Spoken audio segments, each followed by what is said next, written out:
Hey guys! Hey guys, welcome back to Suitcase Princess. My name is Shanna. If you are new here, we are a homeschooling family of 4 who loves to encourage you to take them by biz and get out the house. Today we are coming here and we are sharing our corner of Texas a little bit beyond.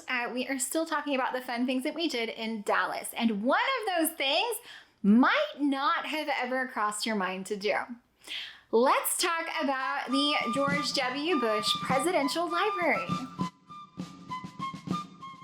Guys, before we go any further, please scroll down, hit the big red subscribe button, turn on the bell for notifications, and give this video a thumbs up.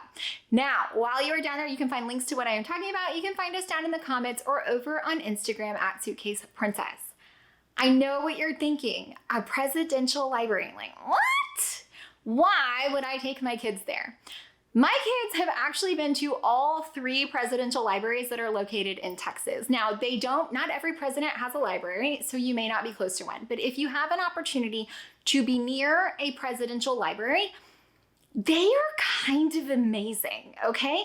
We've done the Lyndon Johnson in Austin. We have done the George W. Bush in Dallas, and we've also done George H.W. Bush in College Station. You would never know it, but there's so many things jam-packed into these places for children to do. Is it historical? Absolutely. Are there usually a few floors dedicated to the archives? Absolutely. Are we going up there? No, because I have children and we're not research students and there's no reason for us to go there. But all of these libraries that I have been to have been such a crazy, wonderful, unique experience. When we were at the Lyndon Johnson Presidential Library, they had an entire exhibit on sports and then an entire exhibit on women's impact in sports and women's rights. It was fantastic, absolutely fantastic. At the George H.W. Bush Museum, you can actually learn how to fly a fighter plane because he was a pilot. You would be so shocked and amazed to learn about the things that you can do at the presidential libraries. Now, both times that we have been to the George W. Bush Presidential Library, they have had a special exhibit of his art. Yeah, did you know he is actually like a real good artist? Like real good. It's kind of crazy. One of our favorite things that they have is there's a room that you can go into and it's called, I think it's decision points. And basically you're getting information rapid fire and you have to make decisions based on the information that you're given. And then he comes up and tells you why he made the decisions that he made. It is such a wonderful experience to do. Yes, there's a large part of it that's like museum exhibit. So there's some of that learning that your kids are going to have to do if they're not inherently good at the, quiet, not touching, things like that. However, there's a ton of stuff in these libraries that's hands-on. There's a ton of stuff, believe it or not, that is geared toward children in these libraries. There's children's books. There's a whole wall of children's books where they can sit down and read. It is amazing. If you ever get the opportunity to take your children to a presidential library, by all means do it. And then hit the gift shop. Why, you ask? Because the gift shop, they have little passports. I don't have them handy, but we have a passport that is the presidential library passport. That's right. So my kids have 3 stamps in their presidential library passport. It is so fun. It is so amazing. If you get the opportunity, by all means, do it. Do not shy away from visiting a presidential library thinking that it's not for children. It absolutely is for children. Okay, right in like the rotunda area, there's this 360-degree screen that you don't even realize is a screen until it starts playing a show every 15 minutes. It's so cool. This is a work of art by GW. Here they have these like special inset windows that are gifts from the various regions of the world to the United States and the president during his presidency. It's so fun, all the different things that you can see there. Here's more of his art, as well as I think it's actually a master class of him showing you how he does this cold wax painting. Guys, I will never not be completely floored by his artistic ability, completely stunned.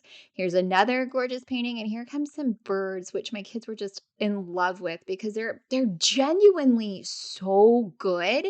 And he paints them with like wax and paint and like a palette knife. It's really kind of an impressive technique, which I personally have never seen before or wasn't aware I had seen if I had seen it.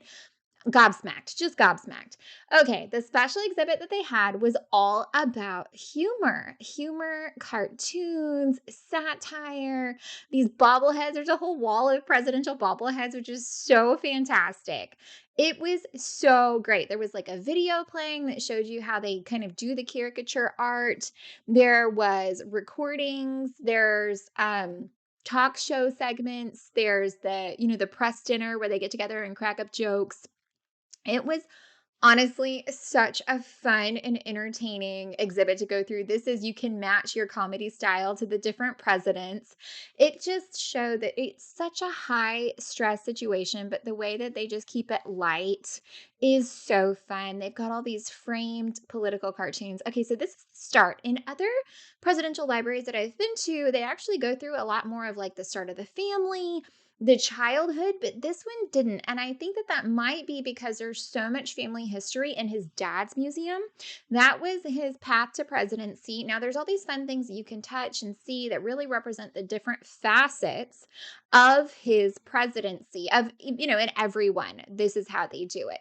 They show you kind of the different things that made up their presidency. This was the big tax cuts.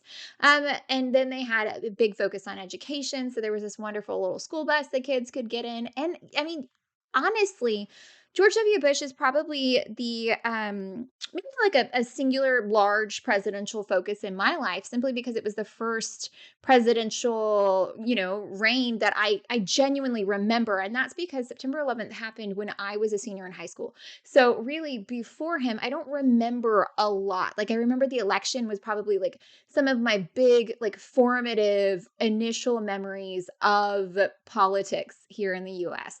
These are all notes from other heads of state, just sending their condolences after September 11th. They had a piece of one of the mangled beams there. They have it right in the library. Now, here is, look at this. This is such an amazing little table. You can touch it, and it's all things about Iraq and how they got into the Iraqi war. Is so interesting.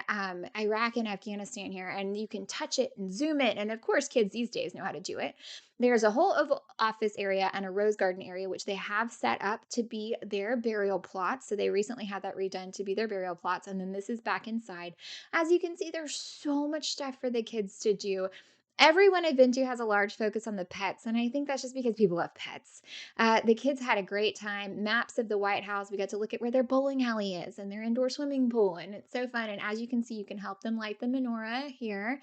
Tons and tons of fun facts about Air Force One and China and ball gowns and what life's like in the White House and the president, the First Lady's campaigns that they had in the White House. Such a fun and unique experience. Here are videos of them at Camp David, which they, really enjoyed because it was as close as they could get kind of like to their Crawford Ranch. And here is what I was telling you about. You're in this room. There's briefings going on. You can select different advisors to help you choose. And then for the advisors, there's one on each side, and you're making all of these decisions, and it's tracking your progress. And everybody in here only has 4 minutes to get all of the information they need. Oh, but there's breaking news. Something else has happened and the stock market is crashing further. It is such an intense 4 minutes. The countdown is running the whole time. It's really fun to kind of be in that kind of like high pressure mindset of like, you've got to try to make the decision. And honestly, it doesn't matter what your decision is, but it's fun to do. And here they have this very symbolic, the flooring changes, stepping from president back to citizen. Look at these, guys. So fun. So fun. Guys, I hope that you found any of this helpful, entertaining, or informative. If you did, please scroll down, hit that big red subscribe button, turn on the bell for notifications, and give this video a thumbs up. I really hope that you appreciate learning a little bit about maybe an unconventional place you wouldn't necessarily think right off the bat to take your kids. But get them out, get them to the presidential libraries. There's so much to learn. There's so much to enjoy, and there is so much for them to have hands-on. Not to mention, the other people in the library really do love being able to see them. The docents, who are all volunteers, or mostly volunteers, love being able to take my girls and show them things and tell them things and give them a little bit of backstory, some stories from the White House. It's so fun. If you get an opportunity, this is one of those things it's unique, it's fun, and it's amazing, and your kids will appreciate it later. And you never know. Just by exposing them to these things, they learn so much. Bye, guys.